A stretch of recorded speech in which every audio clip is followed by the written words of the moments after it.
On va pouvoir commencer et continuer à donner du sens aux données, comme le jeudi tous les 15 jours ici à Jussieu. La dernière conférence a dû être annulée pour de multiples raisons. Il y avait des histoires de transport, de grève, et elle sera reportée à l'automne. On ne connaît pas encore la date, mais les données et la sécurité, on en parlera donc à l'automne. Que peuvent apporter les données quand il est question d'environnement? Elles permettent de modéliser le climat de plus en plus finement pour mieux prédire, pour mieux anticiper. Vous allez découvrir que un climatologue sans données est perdu. Que peuvent apporter les données? Elles peuvent aussi permettre d'aménager les villes, de limiter les risques d'accidents ou d'agressions. Elles peuvent faciliter la vie des piétons et vous allez découvrir que sans données, un géographe est perdu.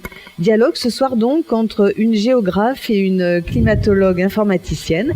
Comme d'habitude, vous aurez 2 présentations à l'issue desquelles il y aura une discussion croisée. Et bien sûr, des micros vont circuler dans la salle et vous pourrez poser vos questions. On attend vos questions puisqu'elles font partie de la soirée. Alors, je vous présente Julie Leloup, qui est maître de conférence à l'UPMC en informatique et en climatologie. C'est assez rare, elle a une double formation. Vous êtes chercheuse au l'Océan Institut Pierre-Simon Laplace dans un laboratoire d'océanographie. Donc, on va beaucoup parler d'océan ce soir avec vous. Et ce laboratoire est un laboratoire mixte UPMC, CNRS, IRD. Vous êtes donc climatologue, une climatologue un peu particulière. Vous nous direz qu'on utilise beaucoup les données pour analyser le climat et vous-même vous adaptez des algorithmes pour exploiter ces données. Et puis vous êtes aussi une spécialiste de El Niño. Donc je pense qu'on en parlera pas mal avec vous.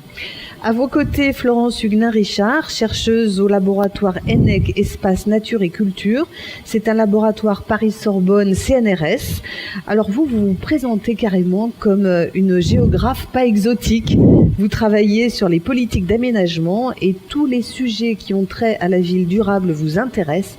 Et en particulier, c'est ce que vous nous expliquerez, la marche à pied. En quoi les données peuvent-elles faciliter la vie des piétons? Vous nous détaillerez ça.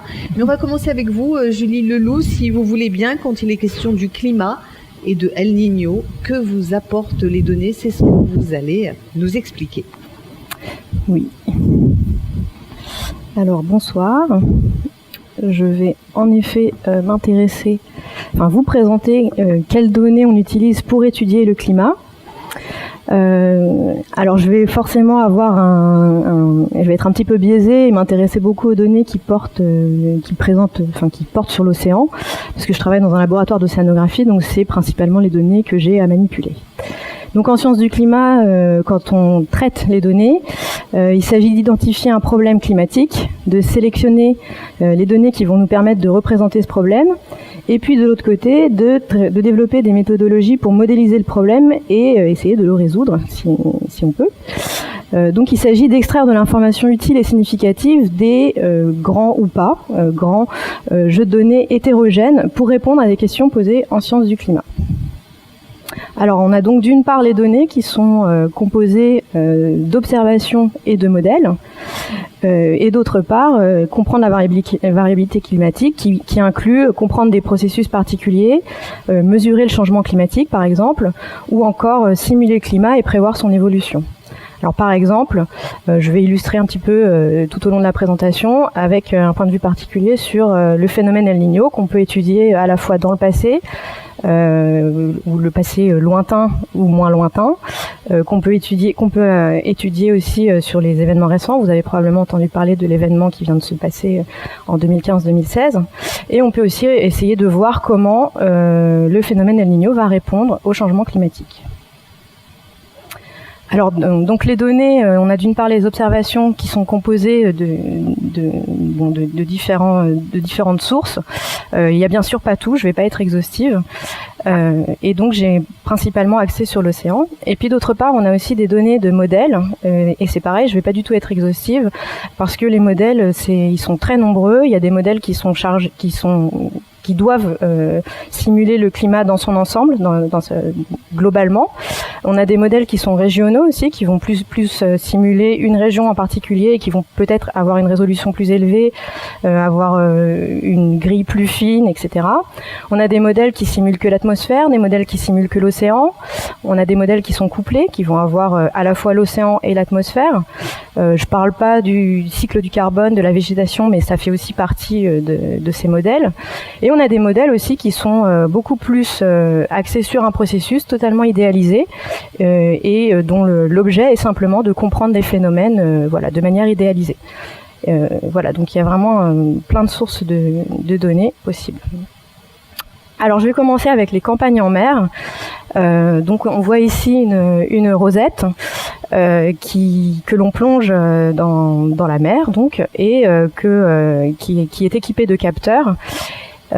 Et qui mesure tout au long de sa plongée la température, la profondeur, différents paramètres, et qui est aussi équipé de bouteilles que l'on ouvre à différentes profondeurs pour relever de l'eau, qu'on va ensuite analyser quand on remonte la rosette sur le bateau. On va pouvoir analyser tout ce qui peut s'analyser dans l'eau, c'est-à-dire tout ce qui peut constituer tout comme le phytoplancton, le taux de ceci ou le taux de cela qui peut être dans l'eau. On a aussi des sondes acoustiques, des sondes bathymétriques, des courantomètres, etc. Tout un tas d'instruments qui nous permettent de mesurer la température, la salinité, les courants, la densité, le phytoplancton, l'oxygène, etc. Tous ces instruments sont embarqués sur des navires. Alors, par exemple, là, je vous montre l'Atalante qui fait partie de la flotte de l'Ifremer. C'est un navire de recherche. C'est des campagnes en mer qui ont lieu pour une durée de quelques semaines à quelques jours, quelques semaines à plusieurs mois. Et on a aussi des bateaux de la marine, des navires de la marine marchande ou des bateaux de croisière qui font des trajets assez fréquents, qui sont également équipés d'instruments et qui nous permettent d'avoir des données de manière régulière. Voilà. Et là, je vous montre par exemple la campagne Mousse qui est actuellement en train de se passer sur l'Atalante. Et c'est la position du bateau hier entre Toulon et Minorque, avec la trajectoire de la campagne. Et toutes ces données, une fois rapatriées à terre, vont être analysées par nous dans les laboratoires. On dispose aussi des flotteurs Argo, qui sont des instruments, des flotteurs qu'on laisse dériver dans l'océan et qui plongent régulièrement jusqu'à 2000 mètres de profondeur et qui, pendant leur remontée, mesurent la température et la salinité, qui vont être transmises ensuite par satellite à chaque fois que le flotteur émerge, environ tous les 10 jours. Et donc les flotteurs sont répartis sur tout le globe. Et je vous montre ici la position des flotteurs qui ont transmis des données au cours des 30 derniers jours. Et on peut voir qu'on a une couverture assez correcte de tout le globe. On a aussi depuis un peu moins longtemps des animaux équipés. Alors par exemple des tortues, mais on a aussi des éléphants de mer qui nous permettent d'avoir des données. Et c'est bien pratique dans l'Antarctique.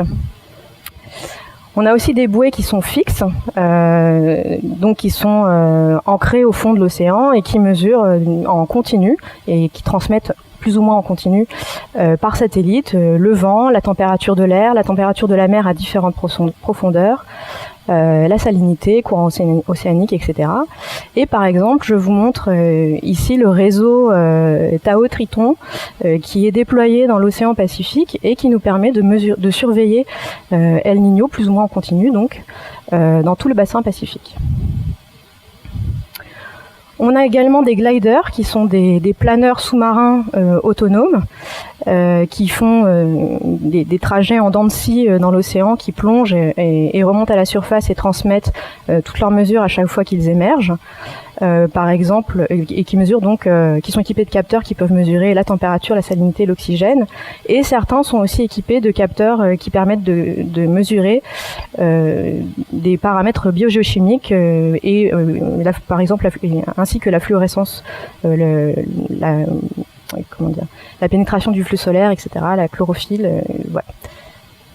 Et donc je vous montre ici la trajectoire d'un glider qui a été déployé entre le 20 janvier et le 1er mars, et voici les données qu'on a récupérées, donc la température avec en fonction de la profondeur. Donc un glider peut plonger jusqu'à 1000 mètres. Voilà, et donc il s'est promené là entre Toulon et Minorque en Méditerranée.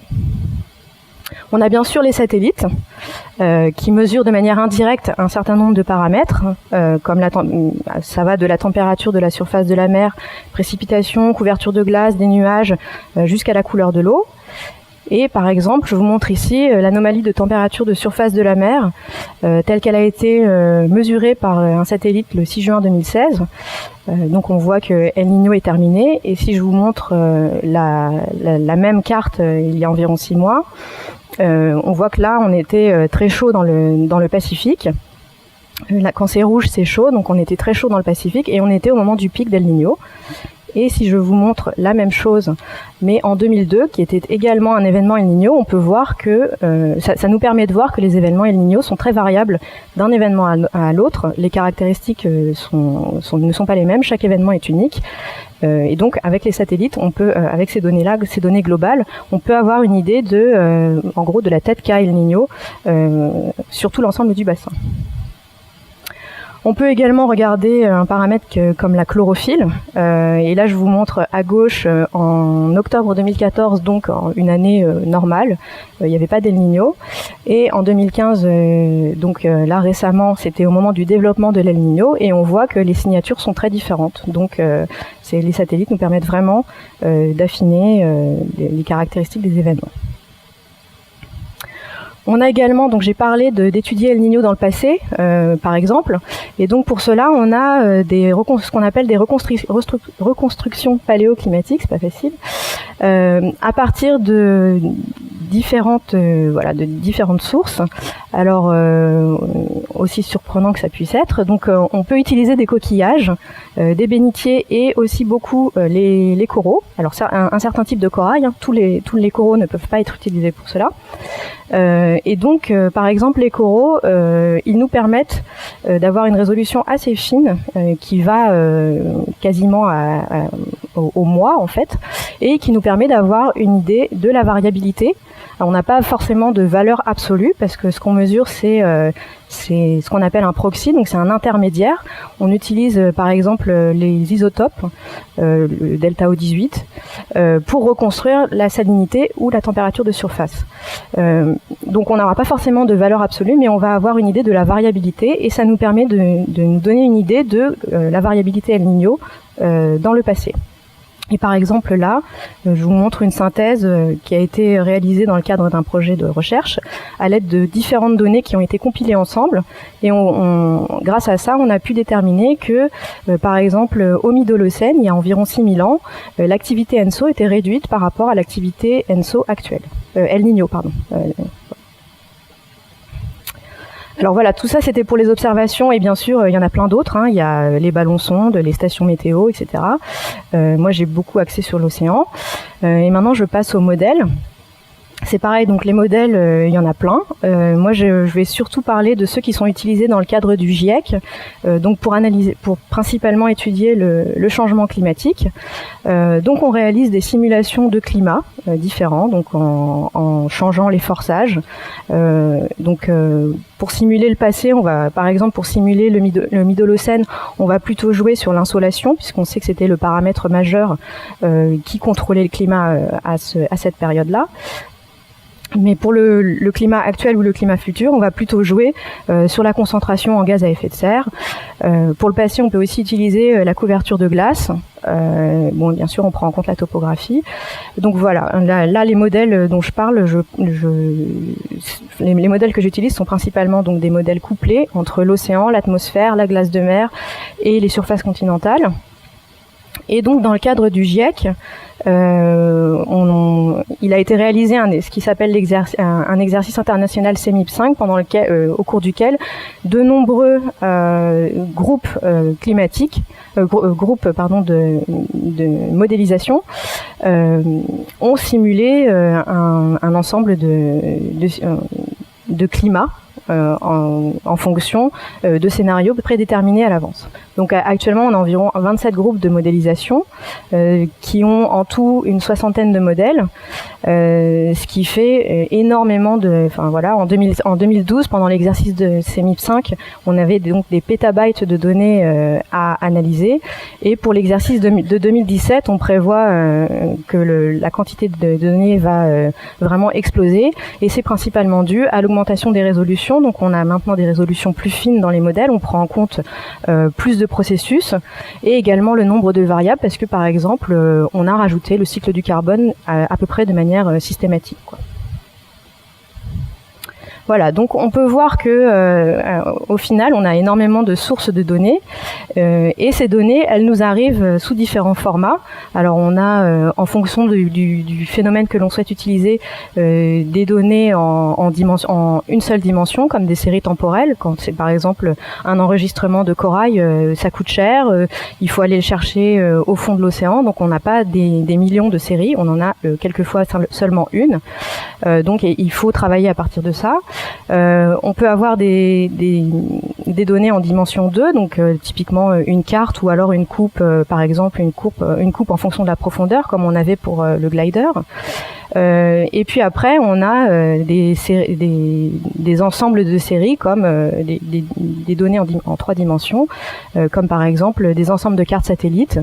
Par exemple, on pourrait avoir la température de surface de la mer en résolution mensuelle pour les 30 dernières années. Voilà, donc ça pourrait être un des jeux de données qu'on est amené à exploiter, quoi. Et puis après, on peut avoir la même chose en dimension 4, quand on va avoir la température en profondeur en fonction de différents niveaux, en sortie d'un modèle, par exemple. Voilà, donc quels sont principalement les problèmes pour traiter ces données?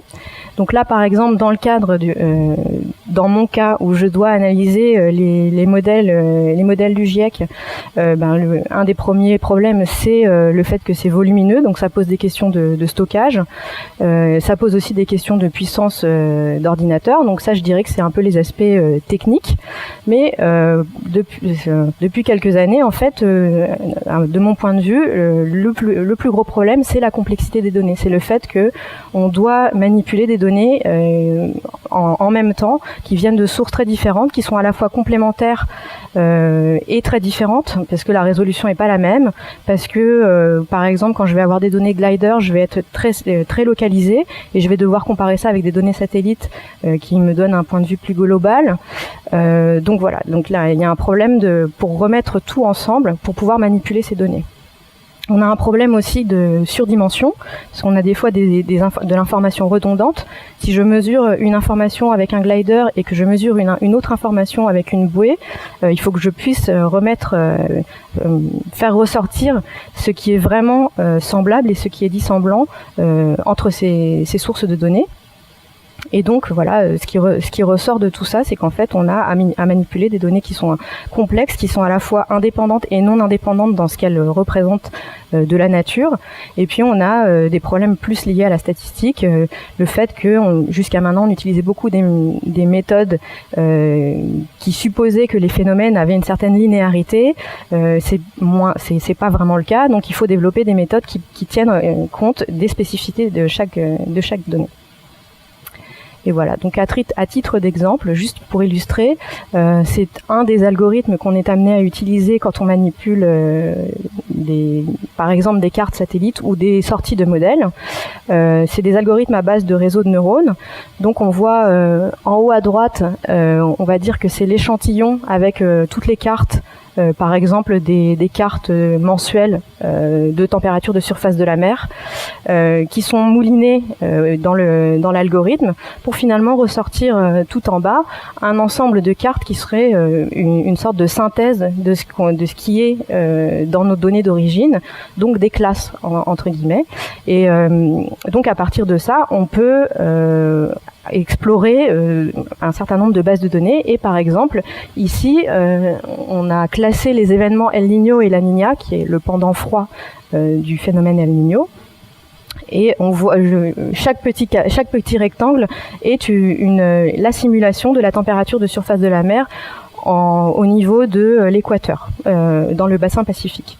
Et donc on voit que on a été capable, là on avait mouliné, je sais pas, une vingtaine de modèles, et on a été capable d'extraire les différentes classes qui étaient représentées dans notre jeu de données, et ça nous permet ensuite d'aller plus finement dans chacune des classes pour regarder les caractéristiques qui rassemblent ces données. Voilà. Ben, je vous remercie. Je vais m'asseoir. Merci beaucoup Julie Lelot. Alors les questions tout à l'heure, je pense qu'il y en aura beaucoup et vous nous raconterez vraiment ce que vous faites avec toutes ces données, ce que vous cherchez à comprendre et ce qu'elles vous ont déjà apporté. On continue maintenant avec Florence Huguenin-Richard et vous allez nous expliquer comment les données permettent de rendre les villes plus sûres et notamment plus sûres pour les piétons, parce que les piétons, c'est votre dada. Alors merci pour cette introduction, bonsoir à tous. Je vais commencer par un propos un peu plus large parce que la question qui m'a été demandée en fait m'a fait réfléchir et puis à mesure que je réfléchissais, j'ai ajouté des diapos, donc je vais essayer d'être à peu près respectueuse du temps qui m'est imparti. Déjà, je voudrais, pour que l'on parle un peu de la même chose, poser une définition de ce que l'on entend par environnement, puisque c'était dans le titre de la conférence de ce soir, et comment les géographes ont défini ce terme d'environnement. Donc très très vite, on peut considérer que l'environnement, c'est tout ce qui nous entoure, et de fait, tout ce qui peut potentiellement agir sur nos comportements, nos actions, nos décisions, etc. Alors il y a l'environnement naturel, comme Julie vient d'en parler, l'eau, l'air, la végétation, les sols, les reliefs. Il y a l'environnement matériel, en ville ça va être les bâtiments, les infrastructures. Et puis il y a tout l'environnement immatériel, les personnes, leurs activités, les cultures, les relations entre les personnes, les institutions. Et quand je m'intéresse à la marche à pied et au comportement des piétons en ville, bien évidemment, toute cette dimension-là des choses est très importante. Et comme on va le voir, est aussi très difficile à modéliser et à mettre dans des bases de données. Alors, pour parler de cet environnement, une photo, c'est le réaménagement d'un carrefour. Donc, je travaille sur la marchabilité. C'est un terme assez vilain qui vient de l'anglais walkability, qui veut dire analyse du potentiel de marche des espaces bâtis. Et là, c'est le réaménagement d'un carrefour très dangereux à Los Angeles, tout récent. Et c'est juste pour montrer que la problématique que je vais vous présenter ce soir pour illustrer cette conférence intéresse bon nombre de villes à travers le monde. Les données géographiques, de manière générale, on s'en rend peut-être pas forcément bien compte, mais elles font partie de notre quotidien aujourd'hui.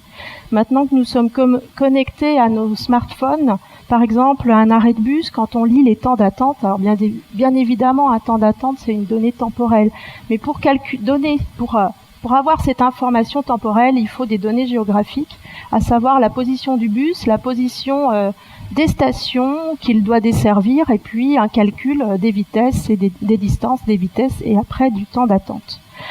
On utilise aussi des données géographiques, on crée même des données géographiques chaque fois qu'on va sur Google Maps pour localiser un lieu, ou chaque fois qu'on lance son smartphone et qu'on veut se géolocaliser, on crée une information géographique qui est parfois réutilisée, et c'est comme ça qu'on voit apparaître par exemple des bandeaux publicitaires en disant par là autour de toi il y a un cinéma, il y a une boutique, etc. On utilise des données géographiques aussi chaque fois qu'on utilise un GPS et qu'on cherche un itinéraire. La recherche et l'optimisation d'itinéraires, c'est quelque chose d'assez complexe au final et qui est devenu totalement courant et et qui s'est démocratisé, alors que quand on fait l'exercice inverse, c'est-à-dire que maintenant l'ancien GPS c'est simple, mais par exemple en cours, quand je donne des cours de géomatique et que l'on se lance dans, quand les étudiants me disent on pourrait peut-être calculer un itinéraire, je leur dis on y va, on a 12 semaines, c'est pas sûr en fait généralement on n'arrive pas au bout en 12 semaines parce que ça demande tout un travail beaucoup plus lourd et qui est caché. Alors un autre exemple de données géographiques qu'on peut utiliser, c'est le Wolf Score, pour revenir sur ma thématique de la marche à pied. Donc j'ai calculé un indice de marchabilité qu'on trouve sur Internet qui s'appelle le Wolf Score. C'est un indice qui a été inventé aux États-Unis, qui marche sur toutes les villes du monde, ou à peu près. J'ai pas testé partout. Je l'ai testé pour la place de Jussieu. L'indice va de 0 à 100 et il indique comment l'environnement autour de l'adresse que l'on entre est marchable, c'est-à-dire est-ce que l'on peut faire des choses à pied ou au contraire est-ce qu'on aura besoin d'une voiture. Cet indice est pas mal utilisé, notamment pour les gens ceux qui le connaissent et puis qui veulent déménager pour savoir si potentiellement autour de leur futur habitat, il y aura des choses à faire à pied ou est-ce qu'ils auront besoin d'un véhicule. Cet indice, il permet aussi d'éditer des cartes d'accessibilité. J'ai découvert ces cartes d'accessibilité sur Google Maps il y a 1 ou 2 ans et quand j'ai vu ça, je me suis dit mince, mais je veux plus avoir de job, moi, c'est ce que je fais. Et là maintenant, c'est en 2 clics et boum, c'est sur mon écran. Bon, ça posera d'autres questions parce que quand j'ai édité la carte d'accessibilité pour est-ce que je vais avoir une souris ? Voilà. Pour la conférence, j'ai édité la carte d'accessibilité autour de la place de Jussieu. Donc on voit que en 20 minutes, on va pas dans toutes les directions aussi loin. Puis on voit qu'il y a quand même des choses un peu étranges ici, on va vraiment pas loin. Alors bon, peut-être que la carte est bonne, mais peut-être qu'elle est pas bonne et ça reviendra sur un propos que je vais reprendre un peu plus tard. Alors les données géographiques, elles sont multiples, elles sont variées. Ça peut être des données géodésiques, comme les gens de l'IGN les utilisent, des adresses postales, des corpus de texte, plus classiquement des tableaux de données chiffrés, des images, que ce soit des images satellites à des collections de photographies ou comme certains de mes collègues peuvent utiliser, et comme je l'ai mis ici, des images anciennes. Et puis bien sûr pour les géographes des cartes. Ces données, bien souvent, donc elles sont mises en carte et elles sont structurées de plus en plus au sein de bases de données.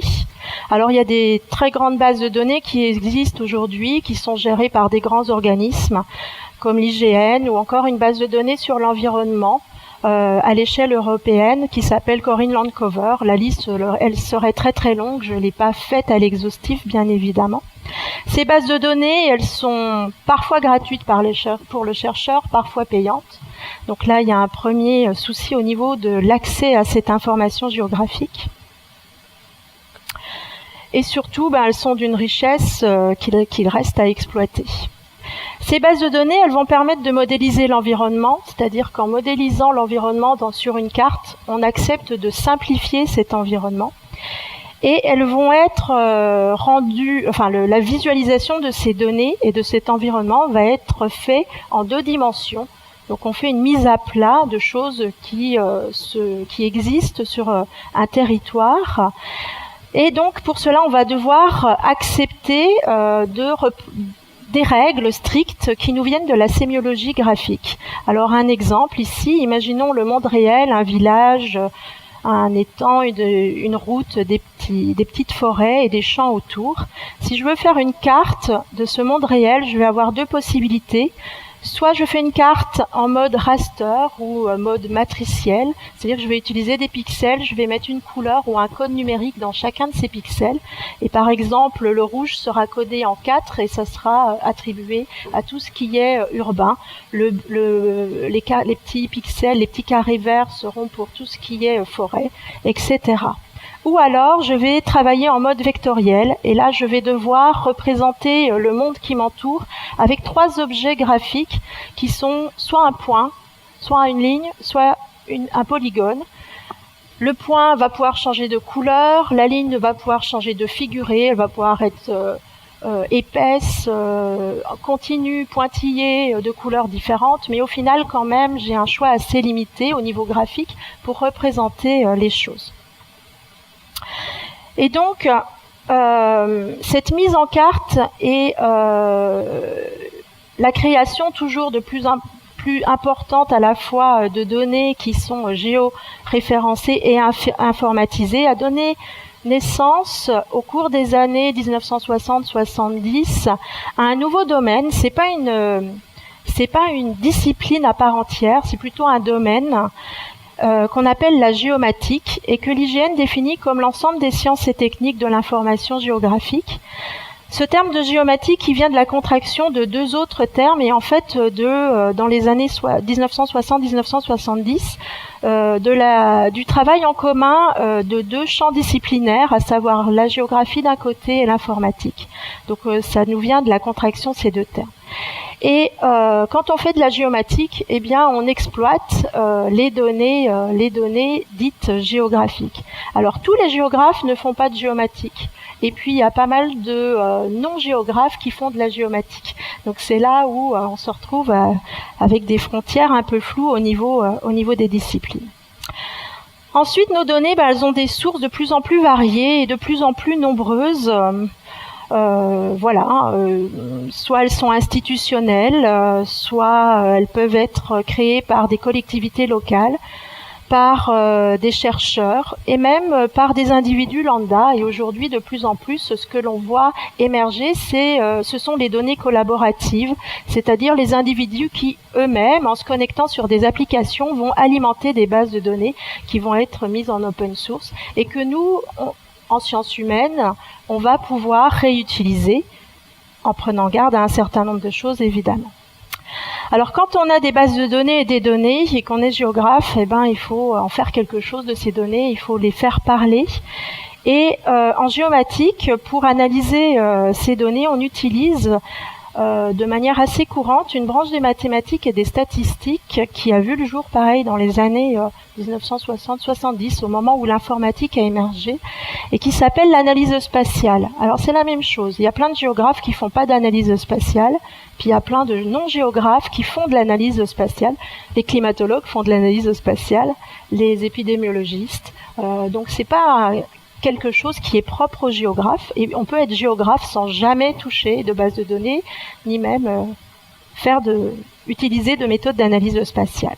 Alors pour illustrer de manière assez soft ce qu'est l'analyse spatiale, je vais utiliser une animation de cartes, et je vais partir d'une base de données avec laquelle je travaille et très souvent, et avec laquelle j'ai beaucoup travaillé, notamment dans le cadre de mon doctorat, puisque j'avais fait une analyse spatiale qui avait pour objectif d'étudier une base de données sur les accidents de la route. Donc ici, vous avez une cartographie ponctuelle où chaque point correspond à un accident de la circulation routière qui est survenu sur une période de temps. On est sur le territoire de la communauté urbaine de Lille, mais je dirais que l'espace ici, pour la démonstration, n'est pas si important que ça. Ce qu'il est important de voir ici, c'est que chaque point, c'est un accident de la route sur une période de 5 ans, et que chaque accident a été géolocalisé. Donc la particularité de la donnée avec laquelle je vais travailler, c'est sa géolocalisation. Je connais le lieu exact où l'événement a eu lieu. Et c'est cette connaissance de cette dimension géographique qui va là prendre tout son intérêt dans les analyses que je vais pouvoir mettre en place en utilisant les données que j'ai intégrées dans ma base de données. Par exemple, si j'ajoute dans ma base de données le réseau routier, vous me direz c'est presque logique quand on travaille en accidentologie routière, je vais pouvoir alors faire des analyses et des cartographies et regarder, par exemple ici j'ai fait une carte de densité d'accidents par tronçon de route. J'aurais pu mettre aussi des résultats d'un modèle du nombre d'accidents, un modèle statistique qui teste la relation entre nombre d'accidents et trafic routier. Ensuite, je vais pouvoir changer d'échelle d'analyse et par exemple mettre en relation mon nombre d'accidents par commune et le rapporter à la longueur du linéaire des routes sur la commune. Ou encore, toujours au niveau des communes, je vais pouvoir calculer des taux de risque si, dans chaque commune, je rapporte le nombre d'accidents à la population qui réside, ou beaucoup mieux, si j'ai les données à disposition, en rapportant le nombre d'accidents à des flux internes et entrant et sortant dans cette commune. Et puis, si je mets en œuvre des méthodes d'analyse spatiale un peu plus spécifiques, je vais pouvoir représenter mes accidents un petit peu différemment. Et là, c'est une carte de densité locale d'accidents avec une méthode qui s'appelle la méthode des kernels. En fait, l'idée, c'est que sur la carte des semis de points, on fait se balader une fenêtre circulaire mobile. Et dans cette fenêtre, on va calculer une densité locale d'accidents que l'on va ensuite représenter de manière continue sur le territoire. Et ensuite, à partir de cette représentation un peu originale, eh bien, je vais pouvoir tester des hypothèses, parce que le but de mes analyses, ça va être de vérifier des hypothèses qu'en tant que chercheur, je me pose. Et par exemple, sur la carte que je vous montre ici, je m'étais posé la question suivante: est-ce que il y a une relation entre la localisation des accidents de piétons adultes et la localisation des stations de métro, c'est-à-dire est-ce que mes stations de métro seraient des lieux potentiellement dangereux parce que potentiellement on va y rencontrer beaucoup de piétons et peut-être que potentiellement, si le trafic est important autour de ces zones, il y a un surrisque. Bon, a priori, là, si l'on regarde la carte, la relation ne semble pas si évidente que ça. Pour continuer en ce sens-là, dans le cadre de mes travaux de thèse, j'avais réalisé une étude sur les accidents de piétons enfants en lien avec la localisation des écoles. Et là, avait été mise en évidence une relation. C'est-à-dire que, de manière quasi systématique, on avait trouvé que il y avait une zone de surrisque d'accident pour les enfants, pas à proximité directe de l'école, qui sont souvent des lieux bien indiqués, bien protégés et aménagés, mais à 200 mètres, quasi systématiquement, à 200 mètres, on trouvait un pic d'accident qui avait impliqué des piétons enfants. Alors, est-ce que dans les bases de données, on peut tout modéliser? Est-ce qu'on peut tout intégrer et tout expliquer? La réponse, c'est non. Il y a de l'aléa, il y a des données que l'on a des difficultés à entrer et à mettre en forme dans une base de données quantitative, objective. Et donc, parfois, on peut bloquer, on peut se trouver dans des situations de... il nous manque des données où les données ne sont pas dans la bonne forme et donc on ne peut pas continuer nos analyses. Alors, comment est-ce que l'on fait quand les données manquent et que elles n'existent pas, soit parce qu'elles n'existent pas dans les bases de données institutionnalisées, soit parce que elles sont pas assez précises, pas assez fiables, etc. Eh bien, à ce moment-là, on peut partir faire du travail de terrain et donc faire des enquêtes. Et pour exposer la suite, en fait, je vais vous exposer quelques exemples d'enquêtes que j'ai eu l'occasion de mener dans mes travaux de recherche plus récemment. Le premier travail de terrain dont je veux vous parler, c'est un travail qui avait pour objectif de mesurer et de qualifier le potentiel de marche dans un espace urbain. Alors on est dans la banlieue de Lille, toujours, je travaille beaucoup sur Lille, et sur chaque portion, en fait on est parti sur le terrain pour mesurer le potentiel, c'est-à-dire le potentiel piétonnier, c'est-à-dire en quoi et comment et à quel niveau l'aménagement des rues, les ambiances dans les rues peuvent favoriser la pratique de la marche à pied. Pour faire ça, on a fait des relevés terrain systématiques. On a fait ça sur 3 sites un peu pilotes dans la communauté urbaine de Lille. Et on a relevé des informations, une 50aine d'items différents qui décrivaient de manière très fine et très précise l'aménagement sur chaque trottoir de l'ensemble des rues que nous avons auditées. Ensuite, toutes ces informations, alors c'était beaucoup d'informations du type présence-absence. Toutes ces informations, on les a codées dans un fichier de données et ensuite on les a intégrées dans une base de données, dans un système d'information géographique qui est un logiciel qui permet de faire de la gestion de base de données et de la cartographie. Et jusqu'à rendre des cartes synthétiques où sur le réseau de circulation de nos sites mis à l'étude, eh bien, on a cartographié 3 niveaux de potentiel piétonnier. En rouge, c'est quand le potentiel est faible. Ouais, je regarde si ça sort bien. En jaune, c'est quand le potentiel est moyen. Et en vert, c'est quand le potentiel piétonnier est bon. Alors, ce qui est intéressant à voir ici, c'est que, donc là, on est dans une petite ville de proche banlieue de la ville de Lille. Donc notre site s'appelle l'Homme, et une rue principale ici qui s'appelle l'avenue Dunkerque a été totalement réaménagée en 2007. On voit qu'elle est équipée de 2 stations de métro. C'est une rue typique d'un petit centre secondaire urbain avec des commerces, et de part et d'autre des rues de plus en plus résidentielles. Et ce que l'on peut voir, c'est que bien que cette rue ait été réaménagée récemment, eh bien le potentiel piétonnier tel qu'on l'a calculé apparaît somme toute assez faible. Deuxième exemple d'enquête géographique pour aller récupérer des données de pratiques piétonnes. Ici, on avait fait, toujours dans le cadre d'un programme de recherche, des suivis furtifs de piétons, c'est-à-dire que dans toujours quelques zones test, on a suivi sans se faire voir par les piétons que l'on suivait. En fait, on a suivi 300 piétons. Et pour ces 300 piétons que l'on a suivis, on s'était donné des règles très strictes parce qu'il y a des lois qui ne nous permettent pas de faire tout ce que l'on voudrait. Donc on s'était donné des règles très strictes, à savoir que l'on prenait en suivi des piétons à partir de lieux publics, une station de métro, un arrêt de bus, un magasin, une sortie d'église, etc. On les suivait 8 minutes maximum.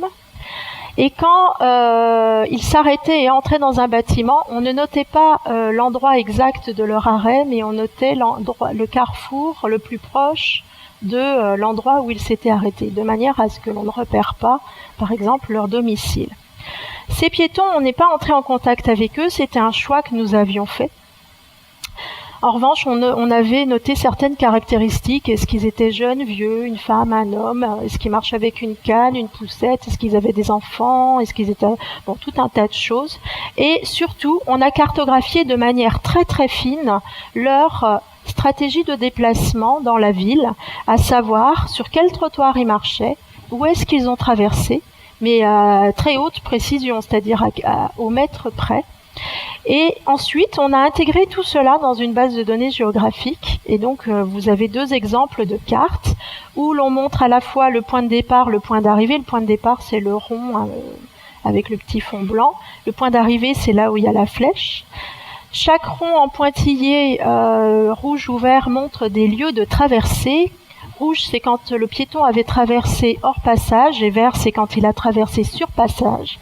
À partir de là, alors ça c'est une donnée hyper riche, parce qu'à partir de là, on a une base de données où on avait la position des passages piétonniers marqués au sol dans la ville, et on a pu calculer la distance entre le nombre de fois où le piéton a traversé sur passage, le nombre de fois où il a traversé hors passage, et la distance en fait par rapport à la réglementation qui veut que lorsqu'il y a un passage piéton à moins de 50 mètres, le code de la route dit qu'on est censé aller emprunter ce passage piéton. On a regardé un petit peu la conformité des comportements de nos piétons avec la règle en vigueur, à savoir notre code de la route. Et donc on a calculé finement sur notre système d'information géographique à combien de mètres les piétons avaient traversé hors passage. Est-ce qu'ils étaient à plus ou moins 50 mètres? Est-ce qu'ils étaient en gros en situation de transgression de la règle ou pas? Et puis on a pu aussi, parce que la donnée était intégrée dans la base de données, voir un petit peu l'environnement urbain dans lequel ces déplacements ont été réalisés, à savoir est-ce qu'il y avait des boutiques. Donc ce sont tous les carrés de couleurs différentes. Alors il y a chaque couleur correspond à un type de service, boutique ou lieu où on peut faire quelque chose. Troisième exemple que je vais vous donner, il est issu d'un autre programme de recherche où là on a travaillé avec des adolescents, des collégiens. Et en fait, dans ce programme, entre autres choses, moi je m'étais intéressée à la partie perception des espaces de marche. Donc on avait interrogé des collégiens au sein même des collèges, en passant par le biais des professeurs, la plupart du temps d'histoire-géographie. qui avait donné aux collégiens des enquêtes papier. Alors une première vague où ils étaient obligés de répondre, et puis une deuxième vague d'enquêtes, celle dont je vais vous parler là, où ils ont répondu sur la base du volontariat. Dans cette deuxième enquête, on leur demandait un travail de cartographie, c'est-à-dire on leur a fourni une carte de leur quartier. On a placé le collège au centre de ce quartier et on leur a demandé dans un premier temps de nous dire quelle rue ils fréquentaient de très souvent à jamais. Donc c'est ce qui donne la carte qui est sur le côté gauche. Plus les couleurs sont rouges et plus les rues ont été déclarées comme fréquentées par nos adolescents ayant répondu à l'enquête. Donc on voit que, donc là l'échelle c'est 300 mètres, le collège est ici, et puis si on va sur le bord de la zone d'études, ça fait une zone de 300 mètres à vol d'oiseau. Donc on voit tout d'abord que les adolescents qui ont répondu à l'enquête utilisent une portion assez petite quelque part de l'espace urbain qui est autour de leur collège. Et puis ensuite, on leur avait demandé de donner leur perception de cet environnement de marche. Et donc, on leur avait dit, sur les cartes suivantes, tu vas indiquer les lieux que tu trouves agréables versus désagréables, les lieux que tu trouves sûrs versus dangereux, les lieux que tu trouves faciles versus difficiles, et tu vas nous dire pourquoi. Alors donc on a cartographié tous ces lieux, dangereux, sûrs, agréables, désagréables, etc. Et on a codé tous les retours des enfants, tout ce qu'ils nous ont dit sous forme de phrases. Je trouve que c'est sûr parce que ma maison est au bout de la rue.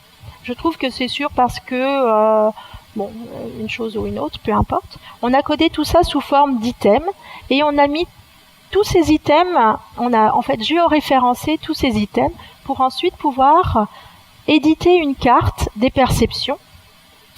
Donc, sur la carte de droite, comment elle se lit cette carte? En rouge, ce sont toutes les rues qui avaient été spécifiées comme dangereuses, enfin perçues comme dangereuses par les adolescents, et en vert, les rues qui étaient perçues comme agréables. Et puis ensuite, la taille des items indique le nombre. En fait, plus le texte est gros et plus souvent, plus nombreux ont été les enfants qui ont donné cet item comme un problème dans la rue. Donc il y a un certain nombre de choses qui reviennent, comme le manque de respect, les vitesses, le trafic. Et puis après, on voit, donc ça c'était pour le côté dangereux. Et puis ensuite, on peut voir que les adolescents trouvaient que c'était agréable quand c'est facile à traverser, quand c'est surveillé, quand il y a peu de voitures, quand les trottoirs sont larges, etc.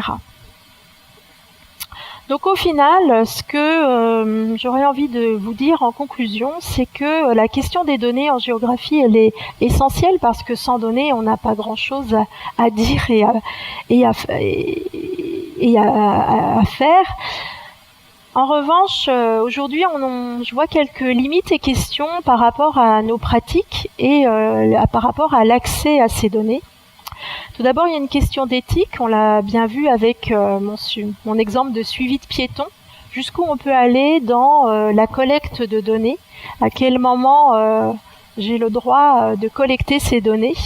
Où est-ce que j'entre dans le domaine de la vie privée? Alors par exemple, dans les études de marchabilité ou sur les études de comportement du piéton, aux États-Unis, ils vont beaucoup plus loin que nous parce que leur loi étant plus souple, les chercheurs sont en mesure de récupérer les cartographies auprès des opérateurs de téléphonie mobile, puisque quand on se promène dans la ville, bien souvent le téléphone peut être allumé ou on peut être connecté en Wi-Fi, etc. Et donc il y a moyen de récupérer les traçages. Et aux États-Unis, il y a des recherches qui aujourd'hui utilisent ces cartographies, ces traçages via les opérateurs de téléphonie mobile. En France, pour l'instant, ce n'est pas encore autorisé. Je dis pas encore parce que moi je rêverais d'avoir ces données-là. Ça m'éviterait de faire du suivi de piétons. Mais en revanche, d'un point de vue éthique, la loi est là pour protéger l'individu. Ensuite, on a de plus en plus de données et jusqu'à peut-être un trop plein de données. Et on arrive parfois aux limites de nos capacités alors de stockage, bien que ça ce soit un problème technique et qui trouve souvent des solutions, mais aussi d'analyse. Et là, parfois, tout simplement, on bute sur des capacités liées à l'individu, puisqu'il faut se former à toujours plus de compétences. On voit que bien qu'on soit géographe, il faut aussi aller chercher des compétences en informatique, en statistique, en cartographie, donc dans de nombreux domaines. Ensuite, il y a la question de la fiabilité des données, et notamment pour toutes les données qui sont mises en open source ou toutes les données collaboratives que l'on voit apparaître sur Internet, sur Google Maps, etc. C'est une richesse inouïe parce que ça permet d'accéder à des données auxquelles on n'accédait pas auparavant.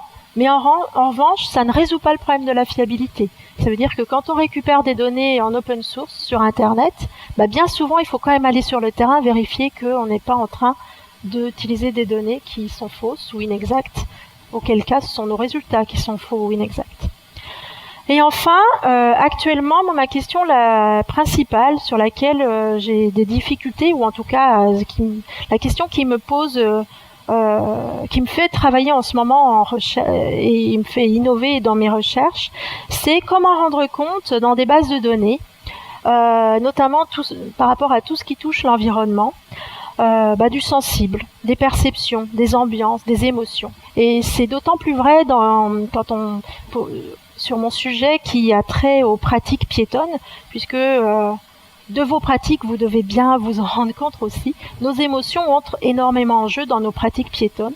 On va pas utiliser telle rue parce qu'elle est sombre et ça nous fait peur. On va pas aller par là parce qu'il y a des mauvaises odeurs, etc.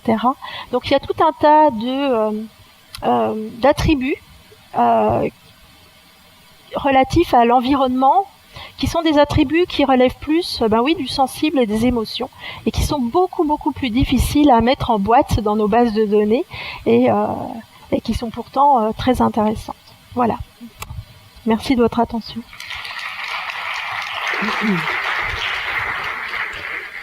Merci beaucoup Florence Huguenin-Richard. Julie Leloup, on s'installe.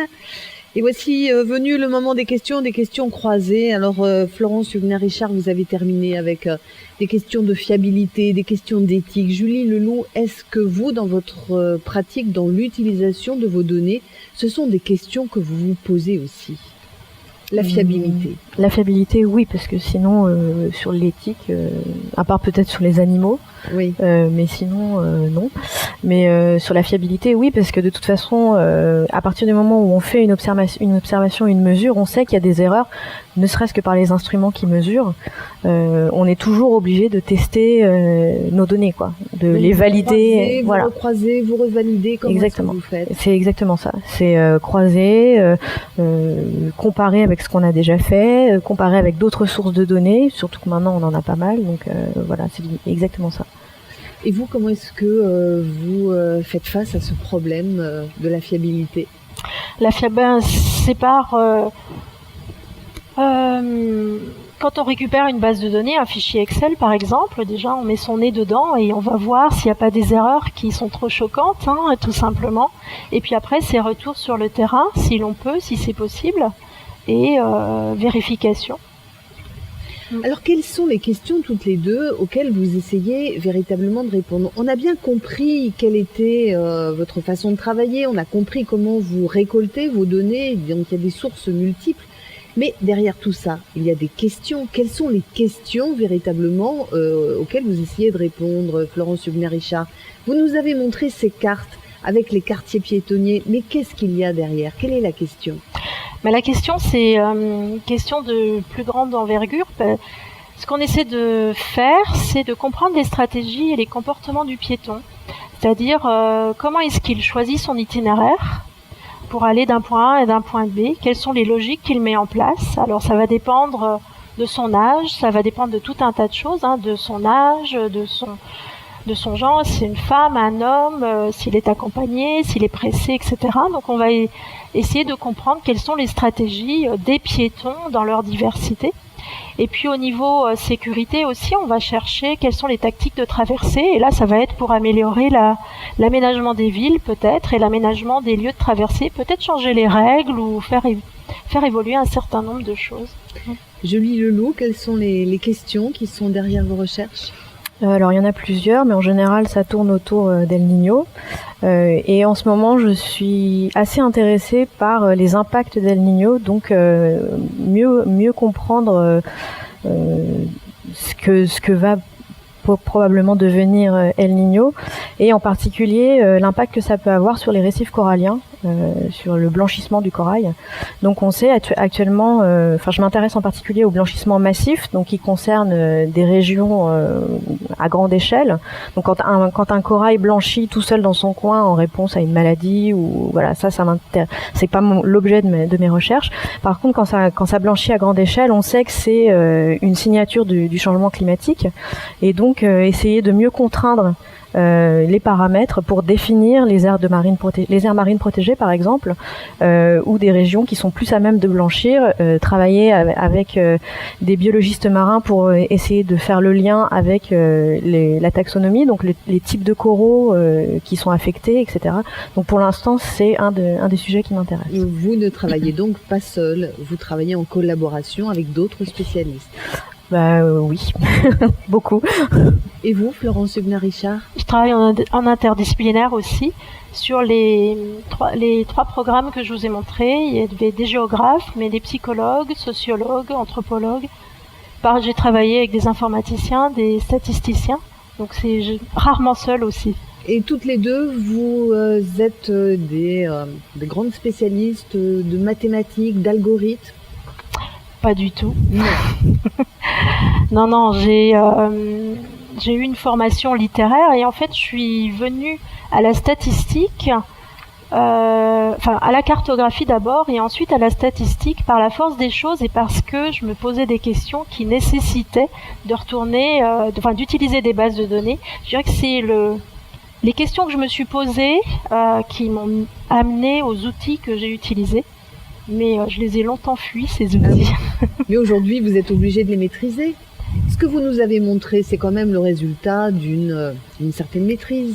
Alors c'est une maîtrise, mais pas forcément. Alors dans les méthodes d'analyse spatiale, je dois dire que j'ai perdu de la maîtrise parce que je fais les choses différemment maintenant, et je fais beaucoup d'enquêtes. Mais je dirais que c'est pas la maîtrise qui est il faut savoir ce que l'on fait, mais à partir du moment où on le fait avec des gens c'est-à-dire que moi je peux ne pas maîtriser un modèle dans toutes ses dimensions, je peux comprendre le principe et les données que l'on a besoin d'entrer dans le modèle, et après si je travaille avec un statisticien, lui va maîtriser son modèle et me dire là on peut pas, là on est bon, là on n'est pas bon, et donc c'est comme ça que je vais travailler. C'est-à-dire que je suis géographe, je deviendrai pas statisticienne déjà parce que j'en ai pas forcément envie, mais en plus parce que je peux trouver la ressource ailleurs, et la ressource est dans un travail interdisciplinaire. Et qui sont les personnes qui sont intéressées par vos travaux ? Vous nous avez parlé de la ville de Lille tout à l'heure, vous travaillez avec des communautés de communes, vous travaillez avec des urbanistes ? Alors potentiellement oui. Là dans les programmes que je vous ai présentés, il y en a un qui était financé par le ministère du Développement durable, et l'autre celui sur les adolescents, financé par la Fondation Sécurité routière. Donc je dirais que les travaux sur la marche à pied, la marche à pied est un sujet très à la mode depuis maintenant 5-10 ans, et quasi toutes les agglomérations, toutes les villes se lancent dans des plans piétons. Dans le cadre de la ville durable, c'est qu'on a redécouvert les bienfaits de la marche. Donc potentiellement, les travaux peuvent intéresser, oui, les pouvoirs publics, qu'ils soient d'État ou des collectivités locales. Et puis ils peuvent intéresser aussi la Fondation Sécurité routière, c'est une association au final à but qui œuvre pour améliorer la sécurité routière, mais donc c'est quasi un acteur privé, donc potentiellement. Et ça veut dire que vos travaux peuvent être à l'origine d'un urbanisme différent. Alors là, c'est où on aimerait bien aller, c'est-à-dire pouvoir montrer, souvent les recommandations vont dans ce sens-là, c'est-à-dire qu'à la fin d'un programme, on fait un certain nombre de recommandations, et souvent ça va vers une ville plus inclusive, une ville plus apaisée, plus tolérante, de l'éducation, de la responsabilisation de tous les acteurs, c'est-à-dire les individus eux-mêmes, les automobilistes, les piétons, etc. Et effectivement, on peut aller chercher à toucher différents acteurs, mais y compris l'individu lui-même. Julie Leloup, vous nous avez parlé du GIEC tout à l'heure, vous travaillez beaucoup pour le GIEC. Non, mais dans le cadre du GIEC, oui. Puisque dans le cadre du GIEC, l'institut dans lequel je travaille, l'IPSL, est totalement impliqué puisqu'ils ont un modèle, donc le modèle couplé de l'IPSL, qui est chargé de produire en fait les données qui vont être utilisées ensuite analysées par tous les chercheurs en climat en général, parce que ça comprend aussi des biologistes, des économistes, des sociologues, etc. Et donc oui, on travaille dans ce cadre-là. Et qui est intéressé par vos travaux? Est-ce que vous avez des demandes précises parfois? Alors c'est moins concret que pour Florence, mais dans le cadre, si en fait effectivement on peut être amené à produire des études aussi en termes de lien entre le climat par exemple et les moustiques. Le climat et par exemple les coraux, ça a un impact pour définir les aires marines protégées. Ça c'est très local aussi. On peut être amené à intervenir en Nouvelle-Calédonie ou voilà. Est-ce que une fois que vous brassez ces données, une fois que vous avez des modèles, est-ce que parfois vous avez des résultats qui ne correspondent pas à l'idée que vous vous faisiez du sujet? Vous comprenez ma question? Oui, souvent. Oui. Sinon, ça servirait à rien d'étudier si on savait déjà le résultat à l'avance. Oui. Déjà d'une part parce que, par exemple, dans le cadre du climat, quand on étudie l'impact du changement climatique, on ne sait pas ce qui va se passer puisque c'est nouveau.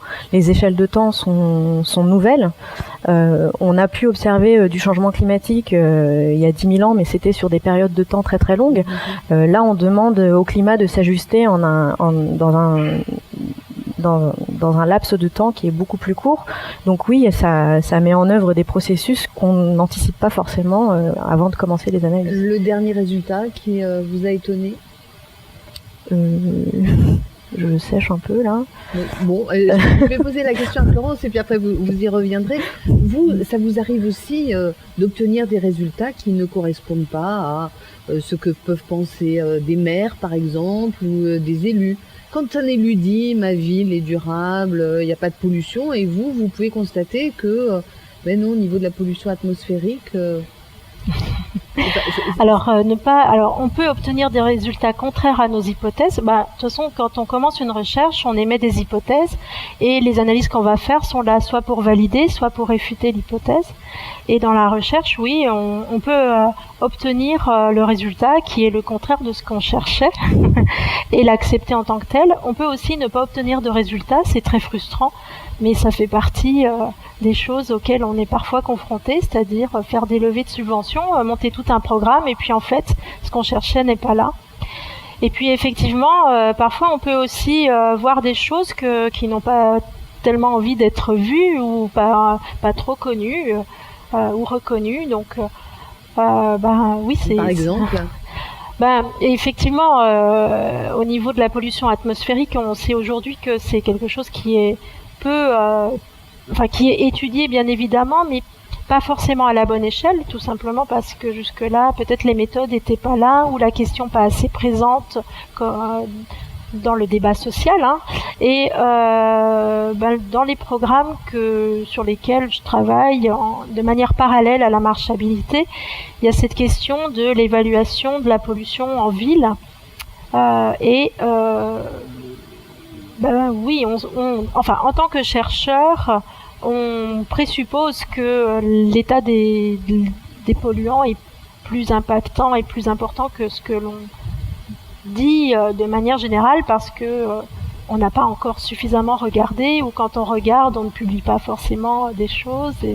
Et vous aimeriez bien d'ailleurs équiper des piétons pour qu'ils puissent en marchant, faire des mesures, ce qui vous apporterait... Oui, ça c'est un programme sur lequel on est, mais que je porte pas, mais qui est d'ailleurs en lien avec Sorbonne Université. Oui, c'est un peu l'ambition de trouver des individus qui collaboreraient à une étude pour faire des mesures de différentes choses. Comme on a vu les tortues tout à l'heure. Exactement.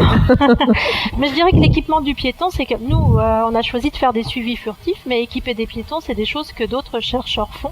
Parfois, on équipe de piétons de caméras du style GoPro. On peut équiper le piéton de GPS et la personne, chaque fois qu'elle sort, met en marche le GPS et ensuite on récupère les traces et les cartographies.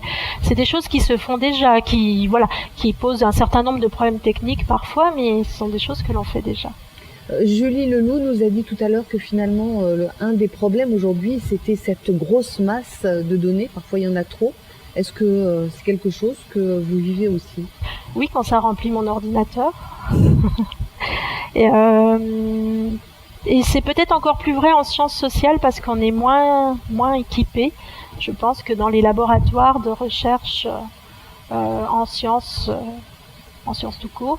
Oui. Donc on a moins l'habitude de faire face à des volumes très importants.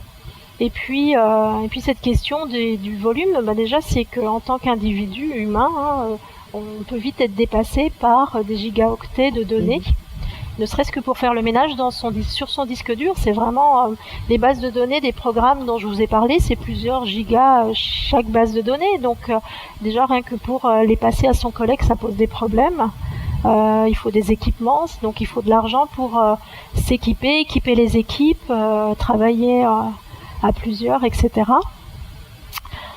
Et puis ça pose des problèmes techniques. Alors ils sont jamais insolubles, mais en attendant de trouver les solutions, on bricole. Julie Leloup, je vous vois, vous vivez ça aussi. Ah oui, et moi je dirais que c'est même des fois un petit peu submergent en fait, de se retrouver face à toutes ces données et de se dire oula, qu'est-ce que je vais faire de tout ça. Enfin, c'est parfois c'est trop en fait, effectivement. Et bon, parce qu'on a beau mettre en œuvre des algorithmes compliqués, etc. Des fois, on se demande si vraiment il y a besoin de toutes ces données, et si on se pose les bonnes questions en fait pour représenter un problème. Est-ce qu'on a besoin d'autant de données? Est-ce que il faudrait pas plus varier les sources, mais en avoir moins? Enfin, ça pose tout un tas de questions de comment on représente un problème en fait. Il n'empêche que les données aujourd'hui permettent de répondre à des questions auxquelles on ne pourrait pas répondre autrement. Oui, qu'on se posait même pas avant. Ça, oui, bien sûr, oui. Alors avant de passer le micro dans la salle, est-ce que vous pouvez nous faire un petit focus sur El Niño, s'il vous plaît? Ce que c'est en tant que phénomène climatique, oui. Oui. Alors El Niño, c'est un courant chaud habituellement, et en fait ça fait partie d'un phénomène plus global qui s'appelle El Niño Southern Oscillation. Donc c'est une oscillation qui revient tous les 3 à 7-8 ans et qui perturbe complètement la circulation d'abord atmosphérique et puis océanique du bassin Pacifique. Mais ça naît où? Dans la partie ouest du bassin, quand les eaux chaudes qui sont habituellement là, le réservoir d'eau chaude qui est auto-entretenu, c'est vraiment la machine thermodynamique de la planète, d'un seul coup se répand dans la partie est du bassin et donc entraîne avec elle les zones de convection, les nuages, les précipitations, etc. et modifie donc toute la circulation d'abord à l'équateur et ensuite vers les extratropiques. Quand on dit que c'est une décharge d'énergie, c'est juste? Oui, puisque oui. C'est ce qui est habituellement dans le réservoir d'eau chaude au nord de l'Australie, Indonésie, etc. Ce qui s'appelle la warm pool, donc dans l'ouest du bassin, qui vient se répandre donc dans l'est du bassin. Est-ce que vous avez constaté, à travers les études que vous avez menées, que les phénomènes El Niño avaient tendance à être de plus en plus intensifs, de plus en plus forts? Alors pour l'instant, on peut pas encore conclure parce que malheureusement, il n'y a pas consensus dans les modèles. En revanche, quels que soient les modèles, la réponse d'El Niño au changement climatique est modifiée. Donc ça c'est déjà, soit on a plus d'événements, soit ils sont plus intenses. Enfin, il y a toujours une modification. Donc il y a une réponse qui n'est pas malheureusement encore consensuelle. Est-ce qu'on peut les prédire? Est-ce qu'on peut prédire leurs forces? Alors El Niño, c'est assez particulier. On entend souvent que c'est un phénomène qui n'est pas compris. C'est pas tout à fait exact. C'est un phénomène qui est très bien compris, très bien expliqué. En revanche, on ne sait pas le prévoir parce que, par exemple, un des éléments déclencheurs, c'est ce qu'on appelle les coups de vent d'ouest. Ce sont des coups de vent qui sont donc liés à c'est du bruit atmosphérique et c'est donc quelque chose qui se produit de manière qui a vraiment un fort potentiel stochastique et donc très aléatoire et donc qui a un pouvoir prédictif assez faible. En revanche, une fois que l'événement se met en marche, on sait très bien l'expliquer, on sait très bien comment. Est-ce qu'on peut prédire, Florence Richer, est-ce qu'on peut prédire les endroits? Vous nous avez montré des cartes d'accidents tout à l'heure. Ça veut dire qu'on peut prédire les endroits où il y aura plus d'accidents. On peut voir les endroits où il y a plus d'accidents, donc prédire les zones qui sont plus à risque. Est-ce qu'on peut prédire des zones où la sécurité, les agressions sont plus courantes? Alors, oui, ce sont des choses qui se font. Il suffit d'aller sur Internet, par exemple sur la ville de Los Angeles. Beaucoup de villes nord-américaines mettent en ligne des systèmes, des cartes qui correspondent à des systèmes d'information géographique et notamment, par exemple, sur des cartographies des délits, des crimes, de l'insécurité. Et donc, récemment, je suis retournée voir sur la ville de Los Angeles, si ça intéresse. Il y a des crimes, des zones dangereuses, enfin des crimes stats qu'ils appellent. Et donc, ce sont des cartes des lieux dangereux où il vaut mieux pas trop se promener, etc. Alors oui, ces cartes sont très précises parce qu'elles donnent des horaires aussi. Et je crois que la police utilise ces statistiques entre guillemets pour faire de la surveillance. Pour faire son travail, oui. Ouais. Bah, c'était aussi le but de mon travail de thèse quand j'ai travaillé sur une base de données de sécurité routière, c'était de montrer qu'on pouvait localiser ce qu'on appelle les points chauds, les points dangereux, et à partir de là mettre en place de la prévention ou toute autre forme d'action pour améliorer. Donc ça peut être, je sais que sur la communauté urbaine de Lille, la police utilise les cartes d'accidentologie que la métropole lilloise édite de manière régulière pour positionner leur radar, leur surveillant, leur présence. Donc voilà. Alors en France, on trouve moins de statistiques sur les délits et les agressions à la personne, mais techniquement, ça ne pose pas de problème.